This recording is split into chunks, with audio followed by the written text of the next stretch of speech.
Hello again, I'm Diane Deziel, and today I'm back for a very short video just to show you how I did the collar for my coat project. To make your collar pattern, you're going to need measurement from your coat pattern.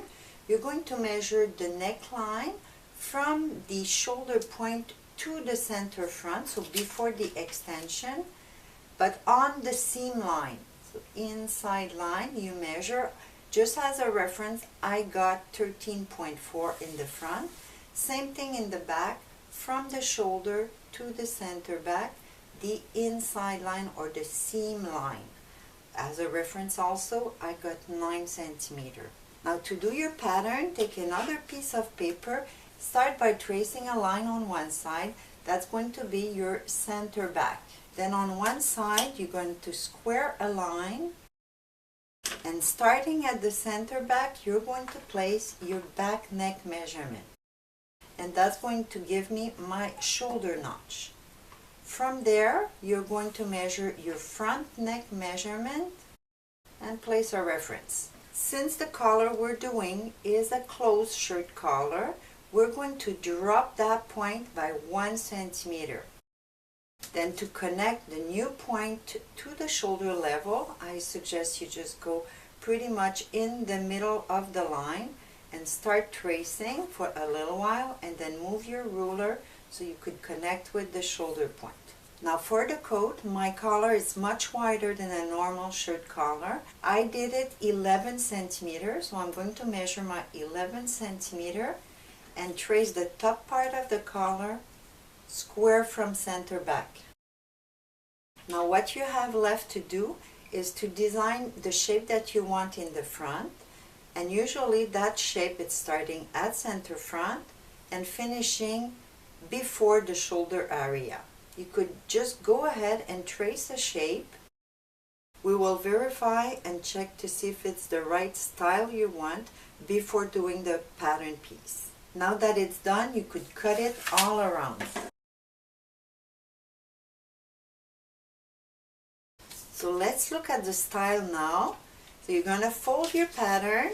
The back part, that means all the way to the notch, you could fold halfway. And from the shoulder, you're going to make your fold to nothing at center front. Then you could take a look at your style by placing your collar pretty much aligned center front and center back. That's pretty much the style you're going to get. If you don't like it, it's time to change it. For example, when you're happy with your style, then you could cut the excess and we'll finish the pattern.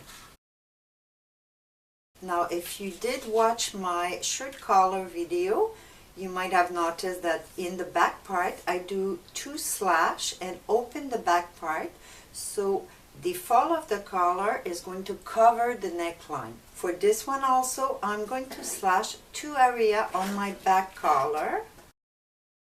It's up to you. If you want to do 3 even parts, you could just divide your back part by 3, but it won't change a thing on the pattern since it's not style line. When you're done with your opening, place another paper under and start gluing the piece one at a time. So my center back part is done. The distance you're going to put is going to open the edge of the collar, and the more you open it, the more it's going to go down on your garment. If you want just to cover the seam of the neck, I would say an opening of 7 to 8 millimeters would be good. Then you could glue the second piece and do the same thing one more time for the third part.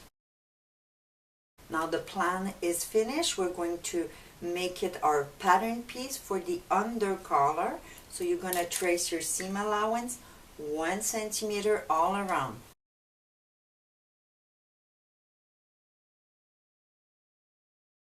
Now if you remember, the top collar should be a little bit bigger, usually 3 millimeters, all the outside or the loose edge of the collar. And for this one, I'm going to make it 3 millimeters wider for the top collar. If you have very thick fabric, you could go up to 5 millimeters wider.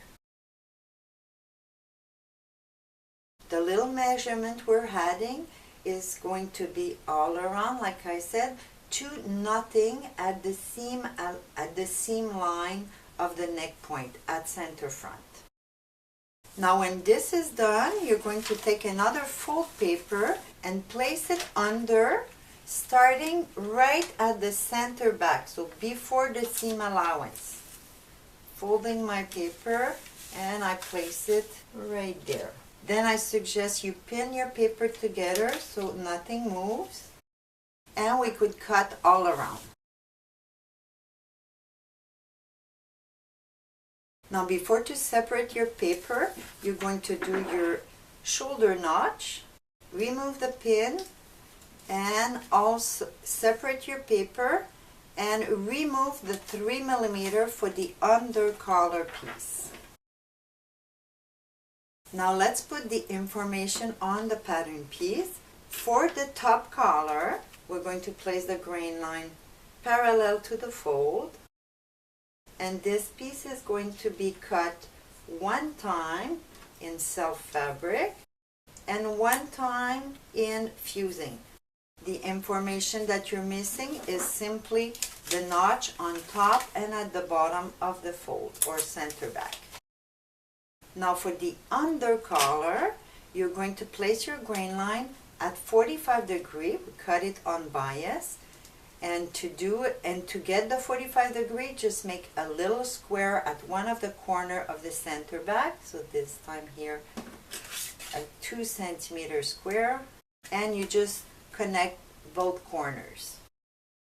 This is giving you your new grain line on bias, and it's going to be cut 2 times in self and 2 times in fusing.